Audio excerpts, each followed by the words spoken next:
This is Bev. And this is Diz. And this is... Trigger warning. Hi, everybody. We're back. Oh my gosh, it feels like it's been forever. So long. So long, because we actually just finished recording our last one, but we're recording the same night because we're professionals now. Overachieving professionals. Overachieving. Not really. But not even close, actually. Not close. Here we are anyway. For sure. What you got for us, Diz? Okay, so, guys, this time, like I promised you just a little bit ago, we're going to be talking about another disaster. Disaster. Yeah, we talked about that last time. Disaster. And, so we're going to go out to Libby, Montana, okay? Montana, big sky country. Big sky, beautiful, out in the Midwest, okay? So Libby is a town that's about 30 miles from the Montana and Idaho state line. Okay. It's like almost Idaho, okay? Almost Idaho. Like it on a map. They should have named it Almost Idaho, Montana. Should have. It's often referred to as a city of eagles. Oh. Yeah. Interesting. Not quite sure why. I couldn't really find why. I guess if it's in the mountains, maybe they have a lot of eagles? Possibly. I don't know. Interesting. But it was settled in the 1880s. Okay. And the town itself is, of course, like we talked about multiple times, it's near a river. Uh-huh. And I'm going to try to pronounce this. It's called the Kootenai River. Kootenai. How is it spelled? Cootenai. That sounds like it would be Kootenai. Yeah. I'm guessing it's indigenous. Might be a... You know? Yeah. Because out in that area of the country. The area. Yeah. There's also... So, like, it's kind of... If anybody is from almost Idaho, Montana, and you know the name of the river and we're wrong, tell us, but be nice about it. Yes, please. There's also mountains nearby called the Cabinet Mountains. Cabinets? Like a cabinet. Like when you open the cabinet. Oh. And they also have the Kootenai National Forest. Kind of surrounds the entire town. I wonder if between the mountains and the forest, that's why they have so many eagles. Probably. Because the eagles like to eat little animals that live in the forest, I bet. Yep. So back in the 1880s, mining was a big deal. They came out through into the Montana area, and I'm not sure exactly who found it first, but a load of lead, silver, and gold was discovered in October of 89. There's gold in them there hills. That's what they said. And the mine was named the Snowshoe Mine. Okay. In the early 1900s, vermisculite ore mine was officially prospected. Okay. So they prospected another mine. Okay. So vermisculite is a yellow brownish mineral that they found and realized it had like heat resistant properties. Okay. So it expands when it's heated. Oh, okay. So it can be used in insulation. Oh, okay. So what they said was it was used obviously in insulation, in plaster, and to quote lighten garden soil. I don't know what that means exactly. In my head it means that it aerates it or something. Yeah, maybe know. it provides substance without as much mass or something. But also, how do you figure that out? But I don't know. Yeah. Okay. Somebody who's smarter than me figures that kind of stuff out. So, vermisculite on its own is not really toxic or dangerous. Mm-hmm. However... Here comes the disaster part. Here's the almost disaster. Vermisculite and asbestos form under very similar conditions. Oh, no. And so sometimes they develop alongside each other. They're like, hey, boo, what's up? I see you. Oh. So they're like like neighbors. BFFs. Mm-hmm. Mm-hmm. And so the asbestos can mix into the vermisculite, and then it becomes contaminated with the asbestos. And they can't tell, I guess? I don't know, because it's 1800s and early 1900s at this point, so maybe I don't know. Maybe they could, maybe they couldn't. Either way, it's there. So Now we're moving on up to 1919. Oh, okay. Modern times. Just kidding. Yeah. I mean, it really was, though. Yeah, it wasn't really that long ago. So, in 1919... Makes you realize how young the country actually is, but anyway. I know, because, we were talking in your previous episode about the 1800s. Right. And all the ghosty ghosts. Mm-hmm. And then you think, like, over Europe and pretty much anywhere else. Ghosty ghosts can come from so far back. like 2,000 years ago instead of like 200 years. Yeah.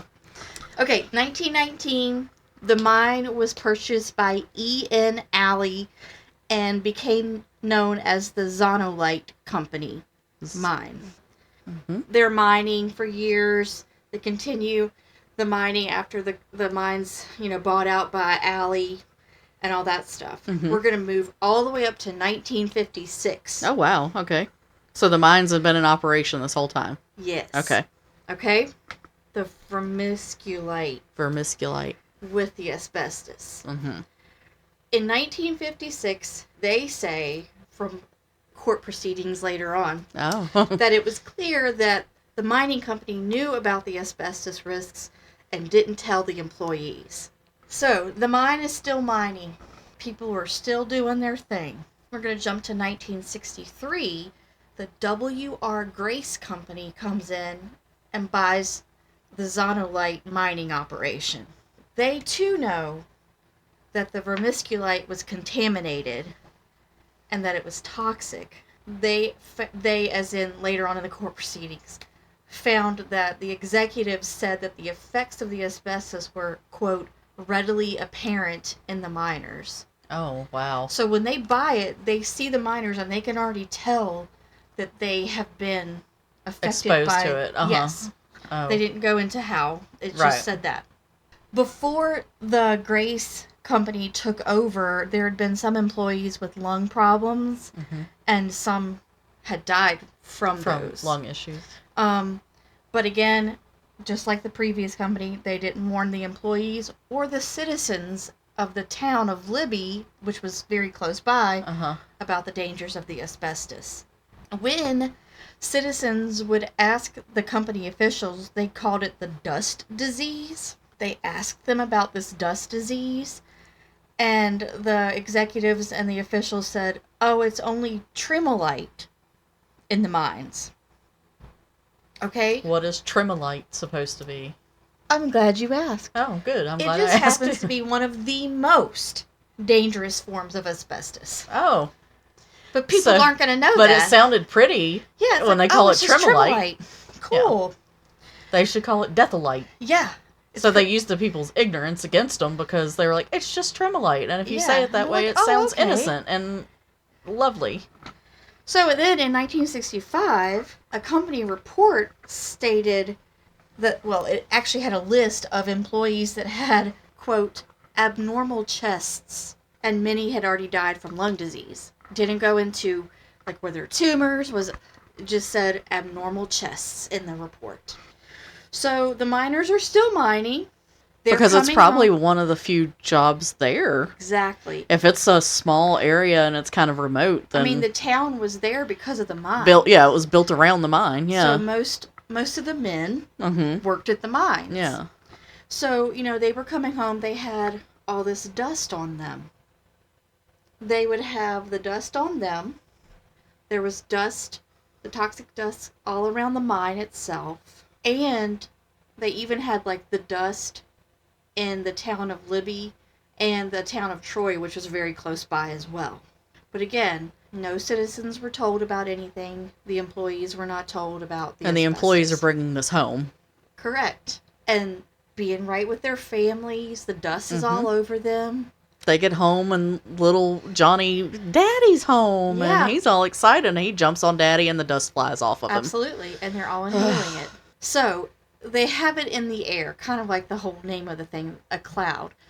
But it wasn't just in the air, or just on the miners, because the mines distributed any leftover vermiculite for different uses in the town, on the playgrounds, in and backyards, it was contaminated. in gardens.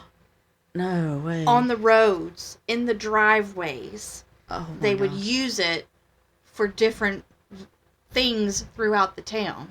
So the mine gave away extra, or people had to buy this? It was my understanding that they kind of gave it away. They're like, oh, this is leftover we can't really use, so here you go. It's not enough to really be... I don't know. It didn't go into how, like, how they decided how much or what or anything. It just said they distributed, quote, distributed leftover. Small little lots of it left over or something. Right. After a contract was filled or something, maybe. Maybe that's just, weird. I don't know. I don't know. Either way, they knew. They knew, and they knew it was poisoning. So it was literally the miners in at the least, towns. And it was going to be everywhere. Yes. So the waste and dust from the mines contaminated over 1 million cubic yards of soil. Oh, jeez. Over 1 million cubic yards of soil. Groundwater was also contaminated. Of course, yes. And so then it carried the asbestos fibers through the water, and everyone drank it, which ended up in their intestines. Oh, jeez. And if you have ever seen a picture of an asbestos fiber, it's scary. It is gnarly looking. Yeah. Like, it looks like it's just going to cut you up. Yeah. I think if I remember correctly, and I, of course, did not research this one, so I don't know, but in my mind, it looks like fiberglass fibers, too. Yes. Like sharp little crystal-looking things almost. Honestly, it looks more like clothing fibers. Mm-hmm. But it's just like all tangled and gnarly. And stuff. Yeah. Ugh. Because asbestos. Yeah. So, during the mine's operation, so that operated from, like... the 1800s. Yes. Through 1990. Into 1990. Oh my god. Okay? Okay. It's believed that they may have produced over 80% of the world's supply. Oh my god. Over 80%! Of the world's supply. World's supply. That is insane, because asbestos was used, and still is used, in a lot of stuff. Yeah, it's terrifying. It was obviously, the mines were the significant employer of the Libby residents. Mm-hmm. And that is one reason why they think that it continued on as long as it did. Right. Because it's all some people It was their livelihood. It was the only way to live, that they could have homes and kids and feed themselves. All right, so they operated until 1990. In 1999, the Seattle Post-Intelligencer did a series about Libby, and it gave national attention to the town finally. Wow. Now, at this point, I'm pretty sure residents knew bad things. Oh, yeah, I'm sure. The previous mine, everyone knew by then. They suspected, obviously, very early on, because they were like, oh, it's just tremolite or whatever. So right. The residents knew. They didn't have any other choice. They just had no options. Yeah. So, the mine was blamed for numerous asbestos-related deaths and illnesses among the residents and former employees. Duh. Mm-hmm. In 2000, the EPA steps in and is like, we got to clean this up. This is a mess. Right. The EPA said this cleanup is the longest-running asbestos cleanup project in the country's history. No doubt, because they had the world's supply of asbestos. Exactly. Holy crap. How do you even do that? Like, how do you sleep at night? How do you keep it from... Well, and I mean, you would think, like, the mine's owners, I guess unless it was a company outside of Libby that owned it, and then the miners just ran it. Like, if the owner lived there, then the owner would have been... Right. You know, so it must have been a company that was, like, headquartered somewhere else. Yeah. I think the Grace Company was. Like, they had other... It was they had other mines and stuff, so they just... Yeah. So, like, they just came and purchased it, and then had... Yeah. They're like, we'll just make all the money. Y'all take all the risks. And you guys could die for it. So, court evidence showed that the executives knew about the tremolite asbestos dust, quote, the dust disease, and that exposure to it damaged the lungs, and it showed that they never told employees about this danger. So, in 2001, asbestos litigation forced the company to file for Chapter 11 bankruptcy. Boo-hoo. Mm-hmm. So then a year later in 2002, the EPA was able to get the town of Libby on something called the Superfund list. Mm-hmm. Yeah, I've heard of Superfund. So for you guys like me who didn't know what this was, it's something that's informally known as a Superfund. It has to do with a federal law that was passed in 1980. It's the Comprehensive Environmental Response Compensation and Liability Act. Say that 5 times fast. Mm-hmm. It's basically CERCLA. CERCLA. That's what it goes by. It's basically like here's money because somebody screwed up environmentally. Exactly. It cleans up contaminated land and responds to environmental emergencies like hazardous waste sites and toxic dumps and does it allow for like spills compensation obviously for the victims, like the people who live there No, it is just for the cleanup. Wow. It is not a victim fund. It is just for the environmental So impact. if you live there and they're like your house is not livable anymore. Yeah. They can't can pay anything. to knock it down, but they won't pay you for the house. So the Superfund came about after the public found out the risks to the health of humans and the environmental health from toxic waste dumps that were really like becoming an issue in the 70s. Some of these dumps that I'm probably going to end up doing an episode about is called the Love Canal. Oh my gosh, yeah, the Love Canal. Valley of the Drums. Yeah. Yeah. Love Canal I've definitely heard of, and that one, yeah, it needs an episode of its own, because that was horrendous. A cluster F. Yeah. Yeah. Okay, so in 2003, researchers discovered that the vermiculite was contaminated with 1 regulated and 2 unregulated forms of asbestos. And it's actually you probably know how to say this, amphibole, AMPHIBOLE.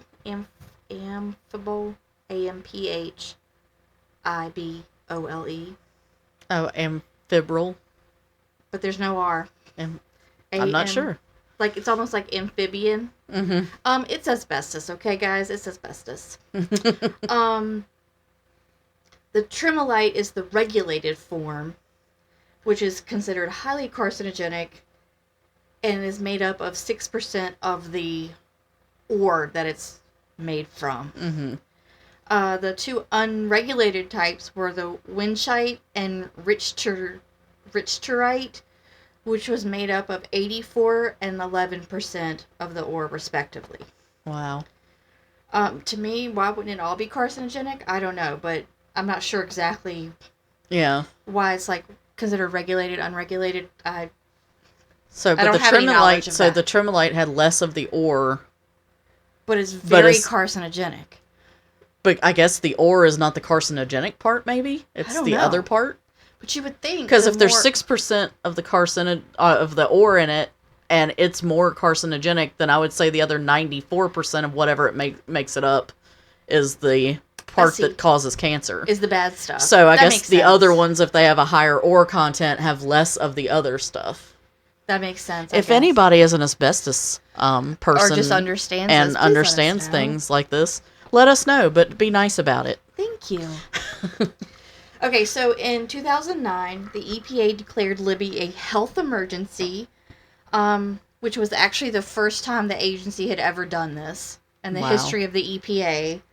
And this actually allowed for additional funds to be allocated to help the town with the cleanup. So it allowed for more funding to help the town clean up. Okay, we're still not helping not helping the victims. Okay.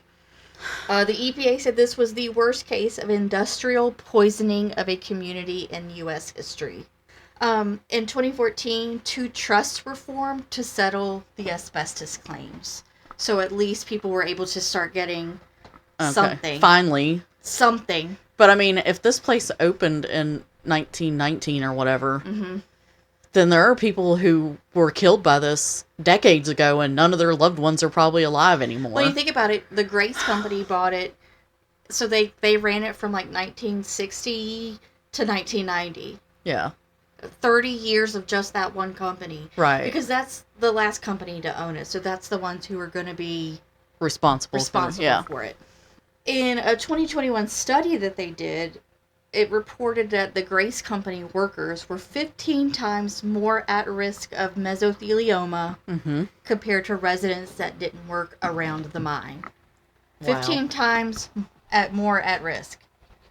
So today, according to the EPA, Libby is considered, quote, safe. The amount of asbestos in the downtown Libby area is almost 100,000 times lower than when the mines were operating. That's good. That's pretty amazing. Yeah, that's good. I would still be nervous, I think, but... But you know what? Think about how many families, generations, yeah, had lived there. Yeah. And how, then you think about, like, health issues passed on through the generations. Ugh. And then I think about, too, all the wildlife. Like, beyond people's pets, that if it's a mountainous, wooded, forested area in Montana, there are bears, there are probably wolves, there are probably deer, bobcats, fox, deer. Yeah, so much wildlife that probably died from lung disease from human mining. Ugh, what? That's a catastrophe. Especially in a place that I'm sure was just absolutely beautiful. Oh, I'm sure, yeah. So like I said earlier, one of the reasons that the mine stayed open, they think, is because it was such a big employer of the townspeople. And they actually talked to one of the miners, and so here's his quote. He said, this was when it was called Zonolite. Okay. I loved my job at Zonolite. I loved it so much that if they had told me it was endangering my life, I would probably have stayed. But if they had told me it was killing my wife and family too, I would have run like hell. So that is the difference. If it's him, he doesn't care as much because it's just him. But had he known it was going to affect his family, he would have been gone. Well, and I mean, it would have been fairly simple, I think, to protect them. Yeah, you would if they wore masks, a mask, so they couldn't breathe it in. Yeah. And then when they got done with the mine, like that day, their clothes get vacuumed off or whatever. Yeah, even just you know, or like immediately, like they have to change out of like some kind of suit or something. Like there were ways that they could have protected the workers. Even in the 60s, they would have had, I assume, some sort of suit or something they could have. Yeah. Think about it. You have astronauts. Yeah. They had space race at that point. Exactly. They had nuclear facilities and stuff by that point. So yeah, it's we had atomic stuff going on. So they had suits that were hazmat and stuff like that. At least could have helped a lot, actually, probably. Yeah. Or at the very, very least, brush off their suits before they leave the mine and have them wear masks while they're working. Yeah. The very least. And that would have kept the contamination just around the mine. And then when they got home, a majority of it would have been off their clothes. Yeah. And they could have walked up to their house and stripped down before they went inside. And then not using that leftover in all the other places. And everywhere else, yeah. Because obviously it was all about the money. Which, of course. Which most things that's what they're all about. So they think that the asbestos, quote, cloud, killed between 400 to 700 people total. That's over the course of the entire life of the mine. That's actually less than I would have thought, honestly. But I don't know how many people were working in the mine at any given time. Well, and you got to think back in the day, Montana. Yeah. Who knows how well they reported it. Right. And like how many people actually lived there. Because that's like the wilderness. Right. So some sources said 400 people died from asbestos contamination, and an additional 3,000 have been diagnosed with diseases like mesothelioma. Others say it's like 694 that died. Oh, that's it? So, there's that. Yeah. The incident itself, like throughout all those years, killed about 10% of the population of Libby. That's a lot. But, so like I found a photo of the dust, and you could see it, and I'm going to turn around just so you can see. Oh, okay. The dust that's floating. Oh, wow, y'all. It actually looks like a cloud around the city. So it's like, it could very easily have affected the women and children as well. Of course, yeah, before the husbands and stuff got home. Yeah, I didn't realize, like, it's a literal, it looks like a normal cloud, yeah. Another thing that they were showing when I was looking through this, they had an ad for Zonolite, And they had an advertisement with Bing Crosby on it to bring it to high society about Zonolite. Okay. About insulation and how it insulates faster and all this. And asbestos was useful for that stuff. Absolutely. Yeah, it did its job well. Deadly. That's why it was used in so much stuff, is because it was actually really useful. But it was deadly. Like it said on the ad that it would save 40% on your fuel bills. Yeah. And stuff like that. Yeah, it was an excellent thing for insulation. So it was super successful. That's why when you go in old buildings, you know, they say not to, like, tear out the, like, if you're restoring an old house or something, you have to wear masks. I'm showing her an asbestos particle right now. Oh my gosh, it looks like a mangled bug or something. Right? I can't imagine that in your lungs. And that's just one. It looks like 2 bugs have been squished together and their legs are sticking out all over the place. With like 27 legs sticking out. So that was the end. That's about all I have for that. It was just a short little jaunt into Libby, Montana, but I kind of wonder how many other places had issues like this. Oh, I'm sure there were other mines that had that. I mean, think about West Virginia. Yeah, that's like and mining in Kentucky. And, yeah, there's a lot of coal mines and the Appalachians and stuff, but with their own health issues and things. But I mean, every mine that you hear about, like coal, diamond mining, gold mining, asbestos, you know, like every single one of them, there are hazards. Absolutely. From cave-ins to, you know, breathing in coal dust, like that was another. I mean, growing up in the 80s, you heard commercials all the time for mesothelioma. Yeah. You know, lawsuits and stuff like that. And it was because people that had worked in coal mines, because we're in Virginia, so coal mines were around here. Yeah. It was all over the place. Right. Like, that's what they talked about all the time in those lung. commercials. Yeah.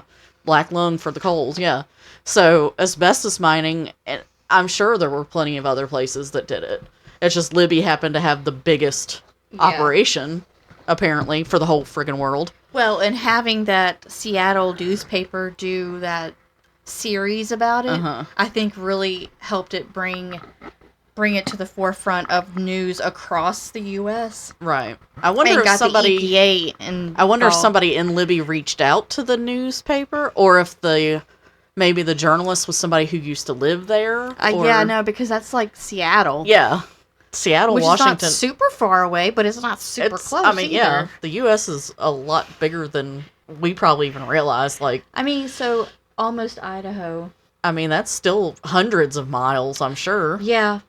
You know what, though? It was on the little skinny end of Idaho near the top. Okay. It was like right at the edge of that. Seattle is on the Pacific Coast. Is it on the coast? Yeah. That is still hundreds of miles. Yeah.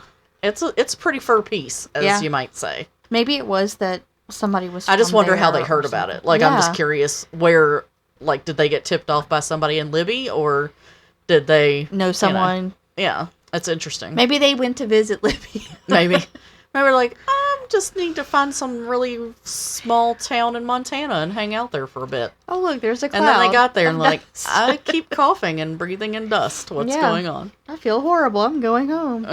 I'm going back to Seattle where it rains every day. Yeah, really. I don't know how they heard about it. I mean, it's good that they brought attention to it, because especially in a town that small, nobody would have known. Even in 1999 and early 2000, like, social media wasn't really a thing then. It would have been difficult to happen upon Libby, is why I'm thinking, like, how did the newspaper find out about it? Yeah, that's interesting. I might have to see if I can find out how they found out about it. If you come across, like, something where it says, "Oh, we had an Lois informant," Lane. or Lois one of those investigative reporters. But yeah, that picture that you showed me was scary. That literally looked like a cloud. Yeah, Google asbestos particle, guys. You can take a look for yourself. Yeah, look at a magnified asbestos particle. It just looks like it would hurt. Yeah, breathe deeply and be happy you don't have that in your lungs. It looks like gnarled trees smushed together. Yeah, because it looks like a couple of bushes with brambles and thorns. And basically, for those of you who are around our age, it looks sort of like Hexus as a tree from Fern Gully. Yeah. Oh my gosh, Fern Gully, so good. Only gnarlier than Hexus. Gnarlier than Hexus is the name of my new band. And if you've never seen that, Watch it. It's cute. Yeah, it's good. It's old school, but it's good. Anyway, guys, that's all I got for you today. I don't know what else to say about that except I'm glad they cleaned it up. I guess Libby still exists. Yeah, because it's considered safe, so I assume people still live there, work there. I don't know how big it is now. Yeah. I didn't look at the population or anything. Well, I mean, Montana, like, their whole population is, I don't know, like, the population of, like, one of our small towns it's like or something. 5. Yeah, it's like 5 people live in Montana. No offense, Montana. Yeah, no offense, Montana. I mean, I would love to see it. I know think you're it would be beautiful, but anyway. Yeah. I thought I grew up in a small town, but... No. I think we did I think not. when we were growing up, the population around here was like 100,000, which is, decent. But yeah, but I mean, it's way more now. Yeah, in it's our like over area. 200,000 now. But Yeah. I guess that's all we've got for you today, folks. As usual, guys. Yep. Watch for deer. Watch for deer and mining and asbestos. Yeah. And if you're remodeling an old house, don't tear out the walls unless you're wearing an N95 mask. Oh my gosh, you guys, really quick. When my husband and I bought our house, in the basement, there were some tiles missing. Like linoleum tiles missing. It was like black underneath. And our house guy looked at it and he said, that's asbestos. Just cover it and you're fine. But if you start removing things, it brings it into the air. Oh, wow. That's so we scary. covered it with random linoleum tiles we found. And we have left it alone ever since. Yeah, no doubt. I wonder how much it would cost to replace, like, because that would have to be a hazard, like, team coming in. I think they have to, like, cover the whole house. Like, literally on the outside. Yeah. From what I've seen before, because they can't let it get in the air. Oh, wow. If you think about it, it can be airborne, obviously. They have to put basically like a mask on the whole house. Yeah, and it's expensive because of that. Yeah. And the people obviously are going to want to get paid decently to be around asbestos. Yeah, it's hazardous, yeah. What year was your house built? Like 63. Yeah. In 60 whatever, Grace Company bought the mining there. Yeah. Out there in Montana. And I think, like I said, growing up in the 80s and 90s and stuff was when you heard all the commercials about lawyers trying to sue for, mesothelioma. Yeah. Because of asbestos exposure. Still hear it every once in a while on TV. Yeah, yeah. You still do, Unfortunately. All right. Well, all right, guys. Okay. Anyway, that's it. Don't tear up any linoleum and watch for deer. That's right, guys. Watch for deer. See you next time. Bye. Bye.